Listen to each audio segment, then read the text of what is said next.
पास आता जा रहा है। तो आपके लिए मैथमेटिक्स की सीटेट मैथ की पेडागोजी की प्रैक्टिस करने के लिए आज मैं आपके लिए लेकर आया हूँ 21 दिसंबर 2021 वाला जो सेट ऑनलाइन पेपर हुआ था उसका मैथ पेडागोजी का सेक्शन।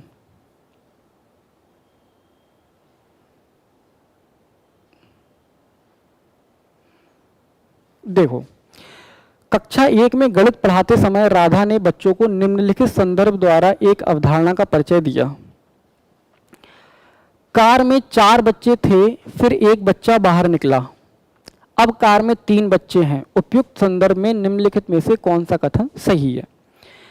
बच्चे संवर्धन के रूप में योग की समझ विकसित करते हैं। अच्छा ये बताओ, संवर्धन तो नहीं हो रहा ना, योग तो हो नहीं रहा, यहाँ पे तो घटाना हो रहा है, तो ये तो नहीं होगा। बच्चे समुच्चयन के रूप में जोड़ की समझ विकसित करते हैं। अगेन कम हो रहा है ना बच्चा एक, तो जोड़ नहीं हो रहा है।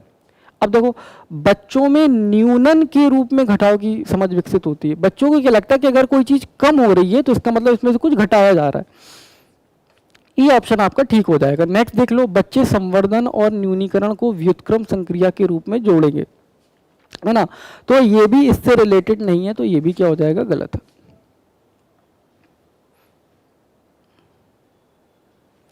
प्राथमिक स्तर पर गणित में रचनात्मक मूल्यांकन में शामिल है। रचनात्मक मूल्यांकन से रिलेटेड कौन सा ऑप्शन ठीक है? गणित में सामान्य त्रुटियों को पहचानना, गणित अधिगम में कमियां पहचानना और शिक्षा शास्त्र में सुधार करना, छात्रों का श्रेणीकरण और वर्गीकरण, कार्य विधिक ज्ञान को जांचना।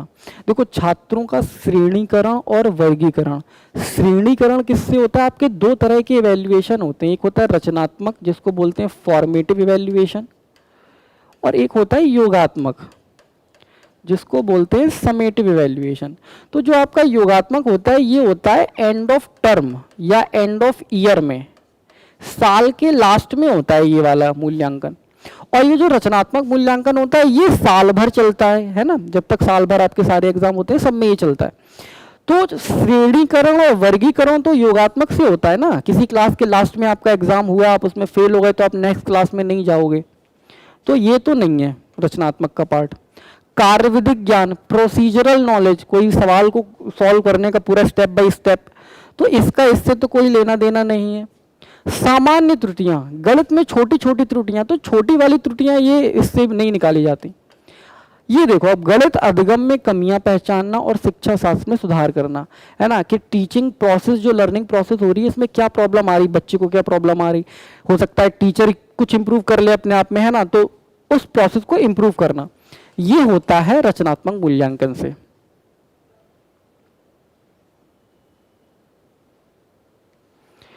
निम्न में से कौन सा गणित पढ़ाने के लिए निगमनात्मक विधि का लक्षण नहीं है? लक्षण नहीं है, है ना, ये चीजें हमें बहुत ज्यादा ध्यान दे के पढ़नी है, भूल जाते हैं हम ये। अब देखो, आगमन और निगमन 2 तरह के आपको पता है मेथड होते हैं। देखो, रचनात्मक मूल्यांकन, योगात्मक मूल्यांकन और ये आगमन निगमन, ये बहुत इंपॉर्टेंट है, इससे सवाल हमेशा आता है। तो आगमन क्या होता है? आगमन होता है उदाहरण से नियम, और निगमन होता है नियम से उदाहरण, नियम से उदाहरण।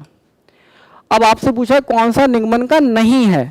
देखो, यह विधि छात्रों और शिक्षकों दोनों का समय और शक्ति बचाती है। पहले ही आके हमने नियम बता दिया और फिर बच्चों से सवाल लगवाने लगे, तो ये तो है निगमनात्मक का लक्षण है ना ये। सेकंड देखो, यह तथ्यों और सूत्रों को स्मरण करने पर बढ़ावा देती है, तो निगमनात्मक में ये भी होता है कि सीधे फॉर्मूला याद कर लो। इस विधि में अधिगमकर्ता सामान्य से विशेष की ओर अग्रसर होता है। इस विधि में अधिगमकर्ता नियम सूत्रों को खोजता है और उनका सामान्यीकरण करता है। नियम और सूत्रों को किसमें खोजता है? इसमें खोजता है ना, आगमन में। उसको पहले उदाहरण दिए जाते हैं, फिर वो 4-5 उदाहरण सॉल्व करने के बाद एक नियम बना लेता है। तो यही वाला ऑप्शन क्या है जो निगमन का नहीं है। सामान्य से विशिष्ट की ओर वाला भी किसका है? ये भी निगमन का है। तो नहीं पूछा है तो नहीं वाला सिर्फ यही है एक, है ना, तो यही आपका क्या हो जाएगा, आंसर हो जाएगा।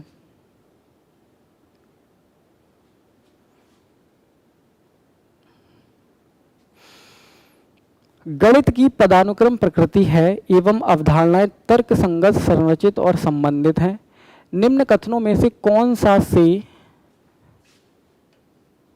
इसकी व्याख्या के लिए अत्यंत उपयुक्त है।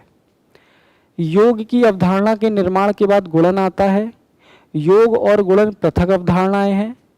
गणितीय अवधारणाओं का मूल्यांकन केवल योगात्मक मूल्यांकन से होता है। देखो केवल वर्ड आ गया, कह रहे कि गणितीय अवधारणाओं का मूल्यांकन सिर्फ योगात्मक मूल्यांकन से होगा, तो ऐसा नहीं है। बच्चों का रचनात्मक मूल्यांकन भी करना होता है, योगात्मक मूल्यांकन भी करना होता है, सब कुछ उसी से पता चलता है। तो ये तो गलत हो गया ऑप्शन आपका। संख्या ज्ञान का विकास योग और व्यवकलन की अवधारणा से पहले होना चाहिए। अब देखो इसमें से कौन कौन से ऑप्शन आपके ठीक हो सकते हैं, आप इसमें थोड़ा सा सोचो।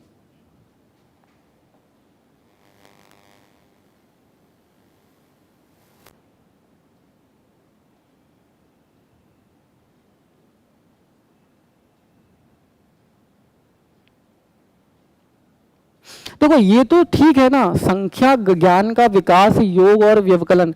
जब बच्चा एडिशन करना सीखता है, गुणा भाग करना सीखता है, कैलकुलेशन करना सीखता है, तो पहले संख्या सिखाओगे तभी तो सीखेगा वो।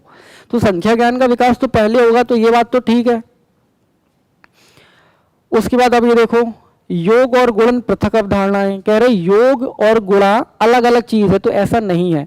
जैसे मैं आपसे कह दूं 4 + 4 + 4 + 4, तो ये कितना होता है 16। और इसी को आप ये भी कह सकते हो 4 × 4, तो ये भी क्या हो गया 16।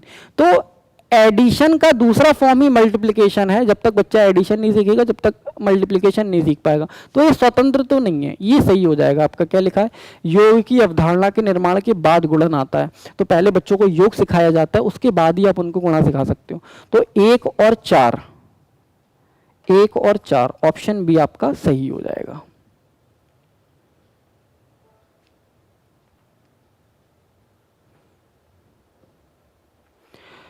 उच्च गणित की कक्षाओं में छात्रों की भागीदारी छात्रों की तुलना में कम है। उच्च गणित की कक्षाओं में छात्राओं की भागीदारी छात्रों की तुलना में कम है। इसका कारण यह हो सकता है, क्या हो सकता है, छात्राओं की तुलना में पुरुष छात्र गणित में बेहतर है। ये तो जेंडर बायस वाली बात हो गई ना, डिस्क्रिमिनेशन हो गया। तो ये तो नहीं होता है, ऐसा तो नहीं है कि छात्राओं की तुलना में लड़के बेटर होते हैं गणित में। गणित एक बहुत ही कठिन विषय है और छात्राओं के पास गणित पढ़ने का रुझान नहीं होता है। ये भी गलत चीज है ना। एक हम लोगों की ऐसी सोच बना दी गई, लेकिन ऐसा होता नहीं है। सामाजिक और शिक्षकों की अपेक्षाएं जेंडर पर आधारित हैं, ये बात ठीक है। जो समाज है वो पहले से ऐसा सोच कर बैठ गया है ना, कि लड़कियां अच्छा नहीं कर पाएंगी, तो उनको बोल बोल के ये चीज़ हम कर देते हैं कि आप लड़की हो, आपको गणित समझ में नहीं आएगी, टफ है, आप मत लो। तो इसलिए बच्चे लड़कियां लेती नहीं है हायर क्लास में। तो ये वाला ऑप्शन आपका ठीक हो जाएगा।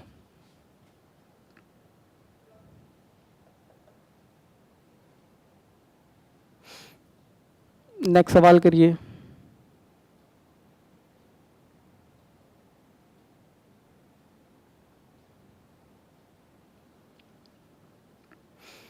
निम्नलिखित में से कौन से उपकरण अधिगम की कठिनाई की विशिष्ट प्रकृति के निदान में सहायक नहीं है? कौन से उपकरण अधिगम की कठिनाई की विशिष्ट प्रकृति के निदान में सहायक नहीं है? देखो, कक्षा का अवलोकन, मौखिक प्रतिक्रियाओं का विश्लेषण, छात्रों का लिखित कार्य, संचयी और उपाख्यानात्मक अभिलेख, योग्यता परीक्षण। अभी बताओ, कक्षा का अवलोकन जो क्लासरूम का ऑब्जर्वेशन किया जाता है, तो क्या इससे अधिगम की कठिनाइयां दूर नहीं होती? होती हैं इससे, है ना। टीचर ने कुछ सवाल दिया तो वो क्लास में थोड़ा सा टहलता है, देखता है हर बच्चे की कॉपी में कि बच्चा क्या कर रहा है। तो ऑब्जर्वेशन से तो सहायक है ये, तो नहीं पूछना है तो ये तो गलत हो गया। मौखिक प्रतिक्रियाओं का विश्लेषण, टीचर ने, शिक्षक ने बच्चे से कुछ पूछा तो उसने जो रिप्लाई किया है ना, उसका क्या रिएक्शन रहा, उससे भी बहुत कुछ समझ में आता है कि बच्चे को कुछ समझ में आ रहा है या नहीं। छात्रों का लिखित कार्य, है ना, बच्चे अपनी कॉपी में जो लिख रहे हैं, जब टीचर उसको चेक करता है तो उससे भी उन्हें समझ में आता है कि ये क्या सीख रहा है। संचयी और उपाख्यानात्मक अभिलेख, क्यूमुलेटिव एंड एनेक्डोटल रिकॉर्ड्स, तो कुछ छात्रों के कुछ रिकॉर्ड्स होते हैं ना, छोटे से उनके रिकॉर्ड्स बनाए जाते हैं, उनके रिजल्ट, है ना, उनकी एक्टिविटीज का रिकॉर्ड है, फिजिकल रिकॉर्ड, मेंटल जो सारी चीजें होती हैं, तो ये भी कहीं ना कहीं सहायक होती हैं। आपसे पूछा कौन सा नहीं है? योग्यता परीक्षण। बच्चों का आप योग्यता परीक्षण कर रहे हो, जैसे आपने 3 इडियट्स मूवी देखी होगी, तो उसमें वो फेल हो जाता है, लेकिन उसकी आर्ट बहुत अच्छी रहती है। सॉरी, मैं थ्री इडियट्स मूवी कह रहा हूँ, तारे जमीन पर मूवी है। तारे जमीन पर मूवी आपने देखी होगी, उसमें बच्चा रहता है, उसको कुछ समझ में नहीं आता, अक्षर उसको टेढ़े मेढ़े से दिखते हैं, लेकिन उसकी आर्ट बहुत अच्छी होती है। तो आप ये नहीं कह सकते हो कि बच्चे को कुछ नहीं आता है, सिर्फ आप उसका योग्यता परीक्षण कर लो और कह दो कि बच्चे को कुछ नहीं आता। एक फील्ड में अगर उसको नहीं आता, उसको किसी दूसरी फील्ड में आता होगा, तो आपने उसका तो नहीं किया ना योग्यता परीक्षण। आपको कैसे पता चलेगा कि बच्चे का योग्यता परीक्षण कैसे करें? तो ओनली 5 आपका सही हो जाएगा।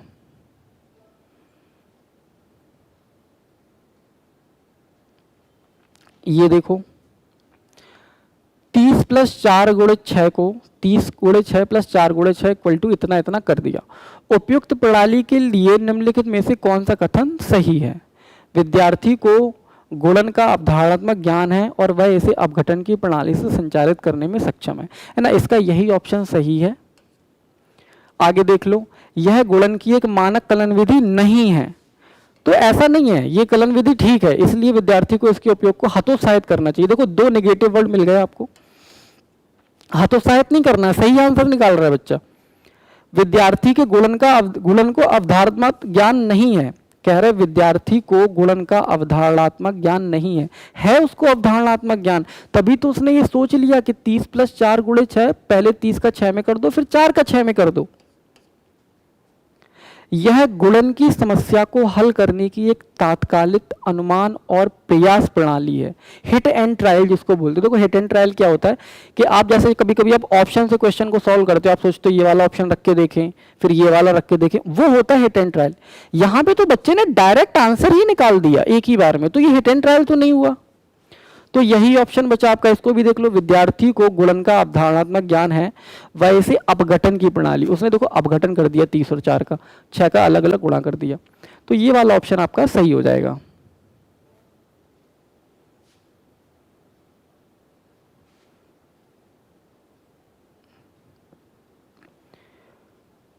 निम्नलिखित में से कौन से कौशल गणित में आकार, दिक् स्थान और माप के शिक्षण से जुड़े हैं? करिए इसको।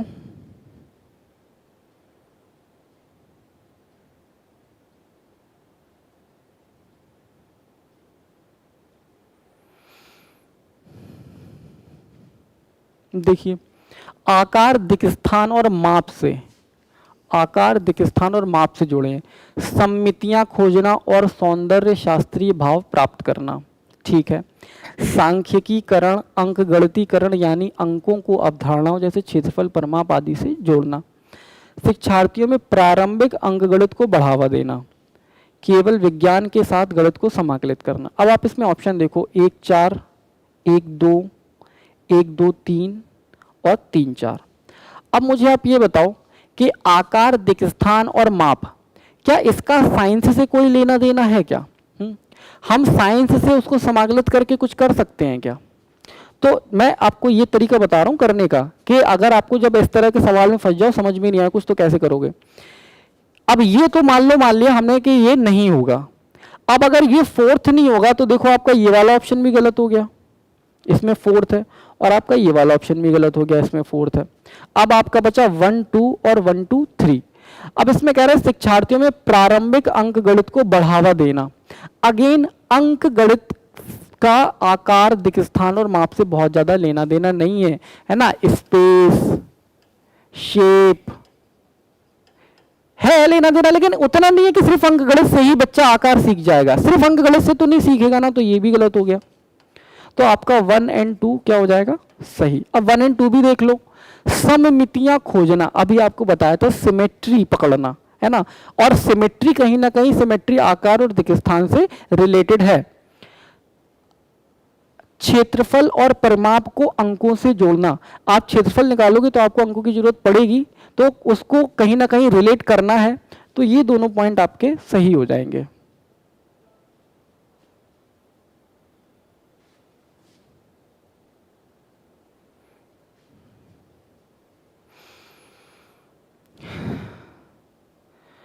सूक्ति गणित अधिगम का प्रारंभ घर से होता है का अर्थ, इसका अर्थ क्या है? ऑप्शन में देखो। बच्चों को गणित पढ़ाने का उत्तरदायित्व अभिभावकों का है, ठीक है। घर और वातावरण में प्रचुरता में संसाधन उपलब्ध होते हैं जिनका उपयोग गणित के अधिगम में प्रभावी ढंग से किया जा सकता है। गृह कार्य गणित अधिगम का महत्वपूर्ण हिस्सा है। देखो गृह कार्य प्राइमरी लेवल पे गृह कार्य बहुत ज़्यादा नहीं दिया जाता है ना, आप क्लास में ही बच्चों को सिखाते हो, गृह कार्य थोड़ा बहुत देते हो, बहुत ज़्यादा नहीं देते हो।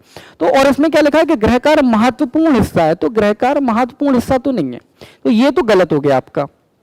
अधिगमकर्ताओं के गणितीय कौशलों में वृद्धि के लिए घर में निजी शिक्षक की सहायता करवाएं, घर में ट्यूशन लगवाएं, ट्यूटर अवेलेबल करवाएं। क्यों स्कूल में क्यों नहीं सिखा सकते हो आप, तो ये भी गलत है। अब बच्चे आपके पास दो, अब देखो पहला ऑप्शन क्या है, बच्चों को गणित पढ़ाने का उत्तरदायित्व अभिभावकों का है।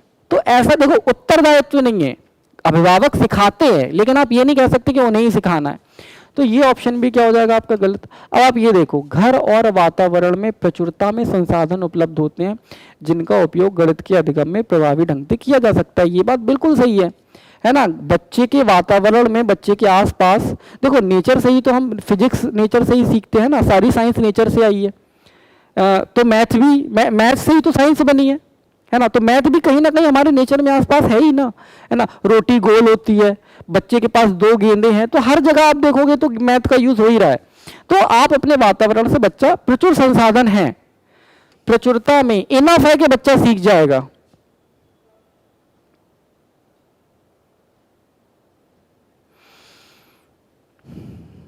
जब बच्चों को शाब्दिक प्रश्न हल करने के लिए दिया जाता है तब बहुधा वे टिप्पणी करते हैं, यदि आप मुझको बताओगे कि कौन सी संक्रिया करनी है तो मैं हल करूंगा।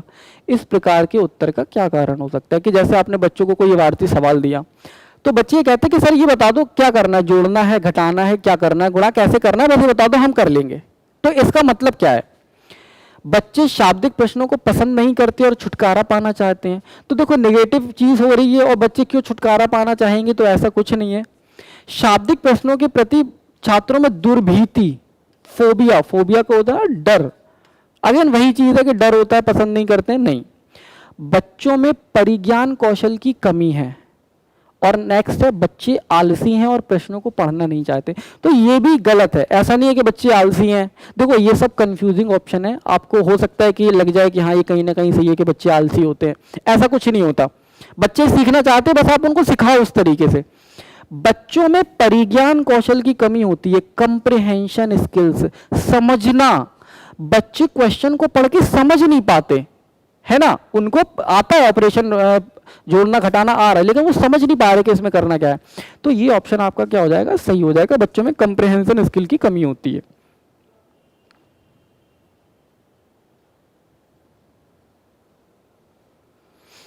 प्राथमिक कक्षा में ज्यामिति की नियमित आकृतियां पढ़ाने के लिए अध्यापक ने क्रियाकलापों का एक निश्चित क्रम तैयार किया, उन्हें एक यादृच्छिक क्रम में व्यवस्थित किया गया है ना, उनका ऑर्डर बताना है, बताइए।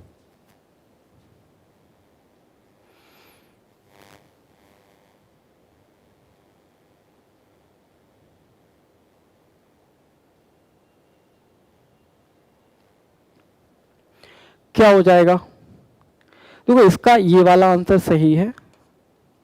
देखते हैं कि ज्योमेट्री पढ़ाने के लिए क्या हो सकता है, सी पहला, बी दूसरा, ए तीसरा और डी चौथा। देखो आप, छात्रों को भिन्न आकृतियों के कटे हुए चित्र दिए गए हैं और उन्हें कहा गया है कि इसमें एक समान की वस्तुओं को अपने आसपास पहचानें। तो सबसे पहले आप क्या करते हो, सबसे पहले आप पढ़ाने नहीं लगते हो बच्चों को, पहले आप मूर्त चीजों से इंट्रोड्यूस करवाते हो। तो ये जो भिन्न आकृतियों के कटे हुए चित्र क्या है, ये बच्चों के पास में है, बच्चे देख रहे हैं, उनको टच कर रहे हैं, ये मूर्त वस्तुएं हैं, है ना। और उनको कहा है कि इन्हीं के जैसी आप अपने सराउंडिंग में, अपने आसपास से सेम टाइप की चीजों को छांटें, पहचान करें। तो सबसे पहला यही काम होगा। दूसरा काम क्या होगा, छात्र अपने आसपास की द्विआयाम वाली वस्तुओं को चित्रित करते हैं। फिर छात्र देखते हैं कि हाँ हमारे आसपास कौन सी ऐसी, पहले आपने उनको बोला फिर उन्होंने वो काम किया। तीसरा क्या हो गया, छात्र भिन्न आकृतियों के विशिष्ट लक्षणों की खोज करते हैं। फिर छात्र क्या करते हैं, डिफरेंट आकृतियों के लक्षण देखते हैं, उनकी विशेषताएं ढूंढते हैं। जैसे अभी मैंने बताया कि वर्ग की चारों भुजाएं बराबर होती हैं, या ये गोल है ना, ये इतना, ये त्रिभुज ऐसा होता है, वो उनकी लक्षणों को ढूंढने लगते हैं। और सबसे लास्ट में क्या होता है, छात्र आकृतियों को उनके लक्षणों और नामों के अनुसार वर्गीकृत करते हैं। सबसे अंत में, इस प्रोसेस में सबसे लास्ट में वो उनके नामों के अनुसार वर्गीकृत करने में समर्थ होते हैं। तो इसको थोड़ा सा अलग टाइप का सवाल था, इसको आप जरा ये ऑर्डर आप एक बार थोड़ा सा याद कर लेना, आ सकता है ये।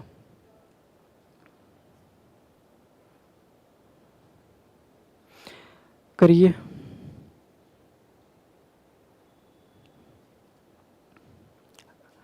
कक्षा 2 के छात्रों को संख्याओं का योग पढ़ाने के लिए अध्यापक ने एक क्रियाकलाप का आयोजन किया जिसमें उसने रंगीन मोतियों का प्रयोग किया। यह क्रियाकलाप छात्रों में निम्न में से किसका विकास करने में सहायक होगा? देखो, रंगीन मोतियों को का उन्होंने यूज किया है योग पढ़ाने के लिए, ठीक है। जैसे सपोज करो कि डिफरेंट डिफरेंट ऐसे मोती रखे हुए हैं, कुछ मोती हैं ऐसे रेड कलर के, है ना, कुछ मोती हैं ऐसे ग्रीन कलर के। तो इससे वो सिखा रहे हैं क्या? योग पढ़ा रहे हैं। तो इससे किसका विकास करने में सहायक होंगे? देखो, सबसे पहले तो निरूपण करेंगे, प्रदर्शन करेंगे, तभी उन्होंने डिफरेंट डिफरेंट कलर के मोती रखे हैं, है ना। कि अगर मैंने कहा कि इतने अलग कर दो तो ग्रीन कलर के अलग कर दो, है ना, तो ये निरूपण करने में हो जाएगा। विजुअलाइजेशन, छात्र दृश्यीकरण कर रहे हैं, उनको विजुअलाइज कर पा रहे हैं, ये भी ठीक है। लेकिन कलर का अनुमान लगाने से कोई लेना देना नहीं है कि रेड कलर का है तो बच्चा अनुमान लगा लेगा, ग्रीन कलर का है तो अनुमान नहीं लगा पाएगा। तो ये आपका गलत हो जाएगा। ऑप्शन सी सही है।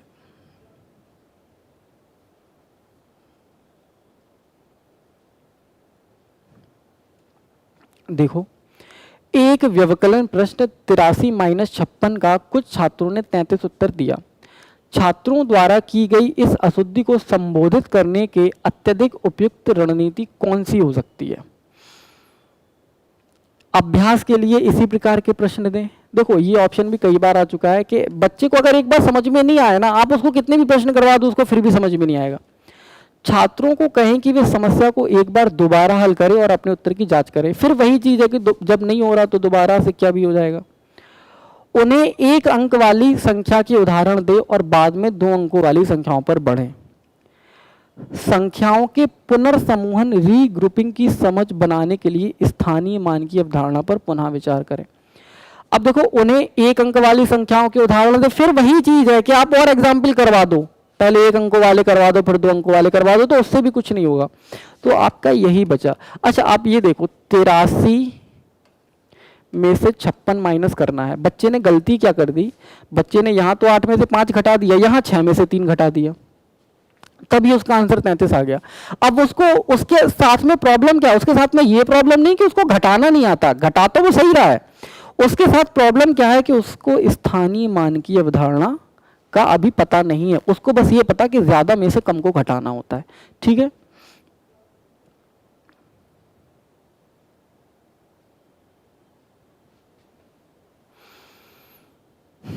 करिए इसे।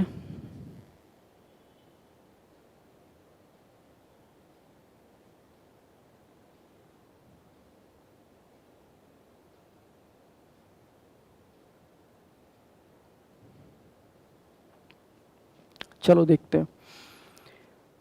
कक्षा 1 में प्रकरण भिन्न पदार्थों के मापों की तुलना का परिचय देने के लिए निम्न में से कौन सा से अत्यधिक उपयुक्त है? भिन्न भिन्न पदार्थों का परिचय देना है, अलग अलग पदार्थों का अवलोकन करो और तुलना करो, अमानक इकाइयों के प्रयोग से मापो और तुलना करो। देखो, अमानक इकाइयों के प्रयोग से मापो और तुलना करो, ये वाला ऑप्शन गलत हो जाएगा। देखो, अभी मैं सही नहीं ढूंढना बता रहा हूं आपको, मैंने कल भी बताया था आपको इसके लास्ट वीडियो में कि आपको देखो, कई बार तो ऐसे क्वेश्चन होते हैं ना, बहुत इजीली आपको आंसर मिल जाएगा। कभी कभी क्या होता है कि नहीं समझ में आ रहा, तो आप क्वेश्चन पढ़ो और बस आप ये ऑप्शन ढूंढो कि कौन सा नहीं होगा, कौन सा होगा वो मत ढूंढो, कौन सा नहीं होगा। तो अमानक इकाइयों से मापो। अच्छा, ये बताओ, अब अमानक इकाइयों का मतलब क्या होता है कि जैसे बच्चे अपने इसको बिलान बोलते हैं, है ना, कि बच्चों से आपने कहा कि बिलान से आप नापो किसी भी चीज को। तो आप ये बताओ, किसी बच्चे का हाथ अगर छोटा है तो उसका आंसर गलत आ जाएगा, दूसरा आ जाएगा, है ना। किसी का हाथ बड़ा है तो उसका आंसर अलग आएगा। तो ये हमें नहीं इनकरेज करना है कि आप अमानक इकाइयों से नापो।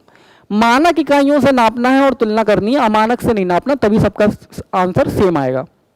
फिर क्या है, मानक इकाइयों के प्रयोग से मापो और तुलना करो, पदार्थों को अध्यारोपित करो और तुलना करो। अच्छा, इसमें थोड़ा सा देख लो आप कि मानक से भी नहीं मापेंगे, है ना। अभी आप ये देखो, अलग अलग पदार्थों का अवलोकन करो और तुलना करो, तो ये तो ठीक है। हमें क्या है, अभी आपसे बोला कि परिचय कराना है अलग अलग पदार्थों से, तो अलग अलग पदार्थों का अवलोकन करेंगे, तुलना करेंगे, तभी होगा। और उसके बाद क्या है, पदार्थों को अध्यारोपित करो और तुलना करो। अध्यारोपित का मतलब क्या होता है कि जैसे सपोज करो कि कोई पदार्थ है बड़ा और कोई छोटा पदार्थ है, तो इन दोनों को आप ऐसे अध्यारोपित करके देखोगे तभी तो तुलना कर पाओगे कि ये बड़ा है, छोटा है, क्या चेंज है। तो आपका ये वाला ऑप्शन भी ठीक हो जाएगा। इसमें थोड़ा सा आप ये देख लो, अमानक इकाइयों का प्रयोग ना मानक इकाइयों का प्रयोग। इकाइयों का प्रयोग अभी नहीं करना है, मतलब वो एक अलग वाली स्टेज होती है, प्राइमरी लेवल पे आप उनको भी इतना नहीं सिखाओगे, पहले उनको सिर्फ परिचय कराना है। तो सिर्फ अभी क्या करेंगे हम, ये वाला ऑप्शन और ये वाला ऑप्शन ठीक है, वो नहीं करना है। तो ऑप्शन 1 और 4 ये आपका सही हो जाएगा। और देखो, अगर ये वाला ऑप्शन आप मान भी लो कि सही हो रहा है, तो आपका 1 3 4 वाला कोई ऑप्शन भी नहीं है ना। 1 3 4 वाला कोई ऑप्शन भी नहीं है, तो ये आपको फिर थोड़ा सा गलत करना ही पड़ेगा। वैसे ये ठीक हो सकता था, मुझे लग भी रहा था कि ये सही होगा, लेकिन ऑप्शन में नहीं है तो ये नहीं होगा।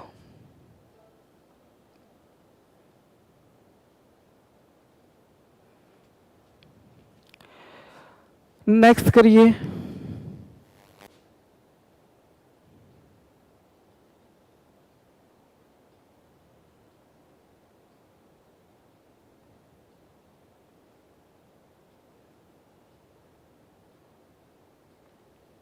निम्न में से कौन सा से सही है। प्राथमिक कक्षा में के छात्रों में मानसिक परिकलन कौशल के विकास को प्रोत्साहन दिया जाना चाहिए।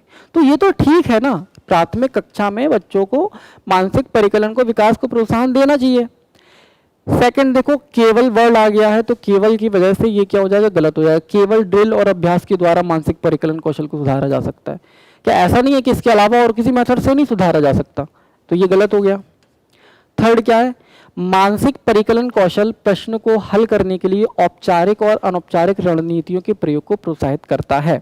तो ये बात ठीक है। जो मानसिक परिकलन, देखो मानसिक परिकलन का मतलब होता है मेंटली गुणा भाग कर लो, जोड़ घटाना कर लो तुरंत ही। तो इसमें जरूरी नहीं है कि आप औपचारिक तरीका यूज करो, है ना, आप अनौपचारिक तरीका भी यूज कर सकते हो। जैसे अभी आपको बताया कि जैसे मैंने कहा कि 25 में 4 का गुणा करो, तो आप 25 100 को 100 भी कर सकते हो। या बच्चा क्या कर लेगा, दिमाग में इसको 20 + 5 कर लेगा। तो वो ये कह रहा है कि मैंने 20 का 4 में किया 80 हो गया, 5 का 4 में किया 20 हो गया, है ना। तो मानसिक में दोनों चीजें आ जाती है, तो आपका ये भी सही है। तो आपका 1 और 3 ऑप्शन ए आपका सही हो जाएगा।